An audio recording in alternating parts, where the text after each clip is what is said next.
Assalamualaikum warahmatullahi wabarakatuh.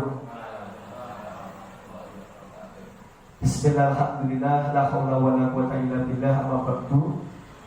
Pertama-tama Bapak Ibu, marilah kita mengucapkan puji syukur kehadirat Allah Subhanahu wa taala yang mana memberikan nikmat, rahmat dan hidayahnya kepada kita semua, diberi nikmat sehat dan kesempatan pada siang hari ini untuk mengikuti kegiatan diseminasi atau pengimbasan mengenai pendidikan saya sebagai calon guru penggerak di Angkatan 4 Kabupaten Tegal.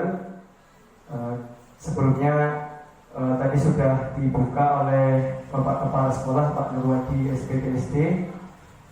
Terima kasih atas pembukaannya. Kemudian berikutnya, sholawat serta salam marilah senantiasa kita aturkan kepada junjungan kita Nabi Agung Nabi Muhammad SAW yang telah membawa kita dari zaman kegelapan menuju zaman yang terang benderang seperti pada zaman ini. Oke, ngapunten nggih Bapak Ibu, ini kita sifatnya sharing, belajar bersama, sinau bareng. Ini mengenai modul 1, ini submodul 1.4. Kami calon guru penggerak itu disampaikan di sana ada yang namanya budaya positif.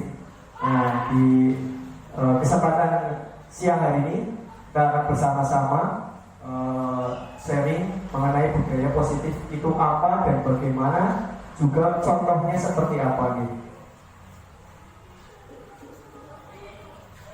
Nah, sebelum masuk ke inti, ini kita awali dengan filosofi pendidikan menurut Ki Hajar Dewantoro. Seperti yang kita tahu, Bapak Pendidikan Indonesia nih Pak Bu, beliau yaitu Ki Hajar Dewantoro menyampaikan bahwa pendidikan diartikan sebagai tuntunan dalam hidup tumbuhnya anak-anak. Maksud pendidikan yaitu menuntun segala kodrat yang ada pada anak-anak agar mereka dapat mencapai keselamatan dan kebahagiaan yang setinggi-tingginya, baik sebagai manusia maupun sebagai anggota masyarakat. Nah, di sini pada filosofi ini, pendidikan dianalogikan seperti petani menanam tanaman di ladang. Yang mungkin sempat kemarin sedikit viral tentang pendidikan di Indonesia, gonta-ganti kurikulum dan lain sebagainya di Pak Bu. Kita dengan filosofi pendidikan ini kita dikembalikan lagi sebetulnya, diingatkan kembali mengenai pendidikan luhur kita, sejarah pendidikan kita, bahwa semenjak dulu sebenarnya sudah ada ini filosofi yang luar biasa. Cuman mungkin barangkali saya sendiri atau mungkin kita kadang lupa nih Pak Bu. Jadi analogi tentang menanam tanaman di ladang. Jadi diibaratkan pendidikan itu misalkan petani menanam jagung. Nah, yang dilakukan itu petani hanya bisa merawat tanahnya, menjaga kondisi kesuburan tanah, memberi pupuk, menjaganya dari hama, seperti itu nih. Jadi si padi ini, misalkan padi, ya padi nanti tumbuh kodratnya menjadi padi. Tidak bisa kita paksakan petani nanamnya padi, tapi pengennya buahnya berbuah biji jagung seperti itu di Pak Subur misalkan. Itu tidak bisa. Sama seperti kita sebagai seorang guru kepada anak sebenarnya sudah membawa kodrat masing-masing. Mungkin bahasanya mungkin bakat, ada minat dan lain sebagainya. Nah, di sini kita sebagai seorang guru hanya bisa mungkin memberikan fasilitas, memberikan pembelajaran, tapi tidak bisa memaksa anak seperti itu ya Pak. Mungkin yang dianalogikannya itu seperti itu. Jadi kita sebagai seorang guru diibaratkan sebagai seorang petani yang menanam tanaman seperti itu di ladang. Kemudian kita diingatkan kembali juga mengenai pendidikan dengan sistem among, asah, terus apa lagi Pak? Asih, asuh gitu.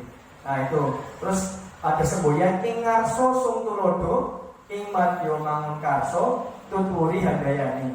Yang kurang lebih mungkin artinya di depan memberi contoh gitu ya Pak, menjadi teladan, kemudian di tengah memberikan apa Pak namanya Pak?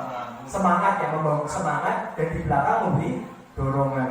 Mungkin seperti itu yang sudah kita pahami sejak dulu tentang filosofi pendidikan Ki Hajar Dewantoro ini. Berikutnya kita masuk ke budaya positif. Tema inti pada pertemuan kali ini, Itu kita ambil contoh perbandingannya dengan hidup tumbuh-tumbuhan seorang petani. Tadi yang sudah saya sampaikan ya. Yang menanam padi misalnya, hanya dapat menuntun tumbuhnya padi, ia dapat memperbaiki kondisi tanah, memelihara tanaman padi, memberi pupuk dan air, membasmi ulat-ulat atau jamur-jamur yang mengganggu hidup tanaman padi, dan lain sebagainya. Jadi itu Bapak Ibu mungkin yang sebagai pengingat kembali bahwa kita hanya bisa seperti halnya memberikan fasilitas yang seperti tadi di depan saya utarakan. Jadi kita tidak bisa memaksa. Wis ngapunten bahasa ini misalkan kalau Pak Jun Pak olahraga kan laki-laki misalkan bakatnya sepak bola. Ya tidak mungkin misalkan dipaksakan kamu harus bisa lompat tali gitu. Walaupun memang kita tetap mengajarkan materi lompat tali misalkan seperti itu. Jadi kita hanya memberi fasilitas, memberi dorongan, memberikan sarana-prasarana dan mungkin memberikan pelatihan-pelatihan yang mereka butuhkan supaya mereka bisa menjadi siswa-siswi atau anak-anak yang bisa berprestasi mungkin menurut bakat dan minatnya masing-masing.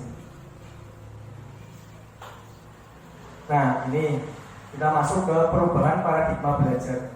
Ini mungkin yang desas-desus dari kemarin ya Pak. Kurikulum paradigma baru, nah ini mungkin sebetulnya kami para calon guru penggerak juga dipersiapkan mungkin ke arah situ, karena kami disampaikan juga di sana ada yang namanya perubahan paradigma belajar. Di sini apa paradigmanya yang berubah? Jadi perubahan dari yang lama stimulus respon namanya menjadi teori kontrol.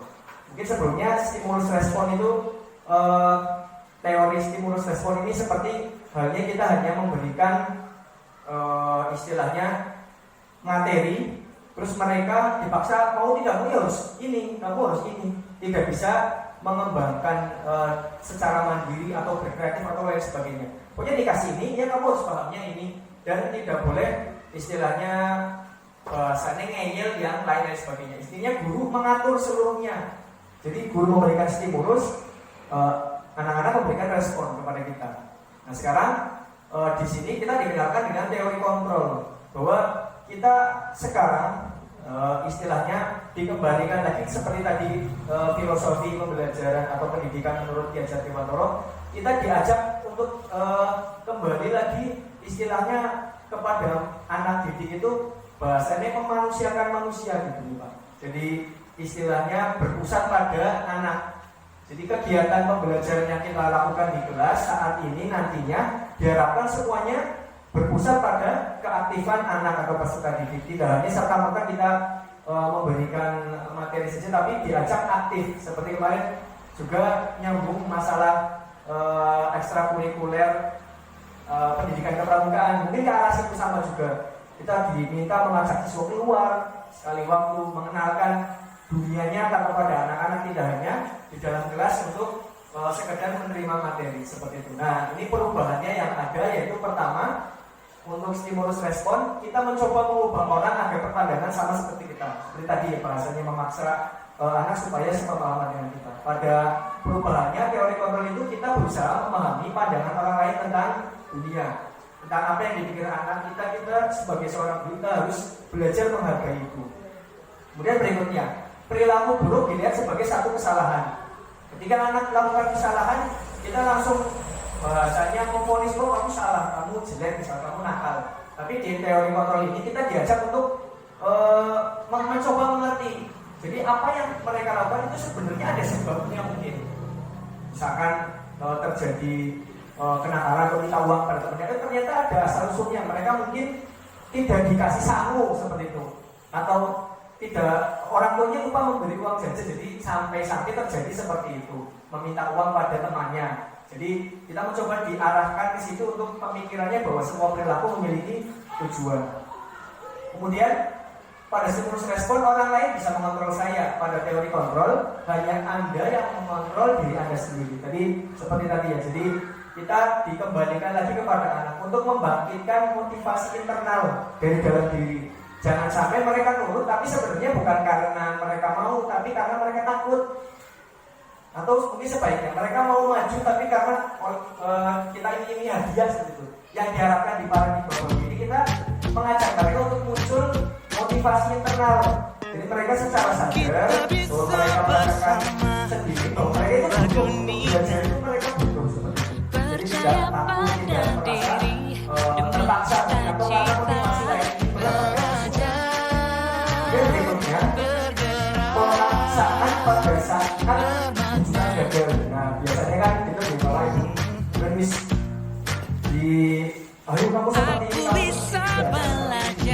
kalau gagal mau tidak mau seperti harus memaksa itu kamu harus sendiri kalau tidak jangan salah kalau tidak belajar kita pada kolaborasi dan konsensus yang menciptakan pikiran yang kita ajak anak-anak diberikan tawaran-tawaran mereka supaya menyadari bahwa yang mereka lakukan itu salah bukan serta-merta karena saya salah karena bisa salah tapi mereka sadar bahwa saya salah jadi ketika perubahan mereka perubahan sikap perilaku mereka berubah itu karena motivasi mereka sendiri kemudian respon itu mau berpikir antara di dalam kita nyampaikan kita bisa berubah mereka terus alasannya sudah mereka tidak bisa pilihan lain kemudian pada teori kontrol ada model berpikir menanam jadi kalau ketika kita tadi disampaikan anak sadar tentang kesalahannya dan memperbaiki kesalahan yang lebih baik itu menanam bisa istilahnya mengajak mereka lebih baik anak juga menyadari dan merasa ini saya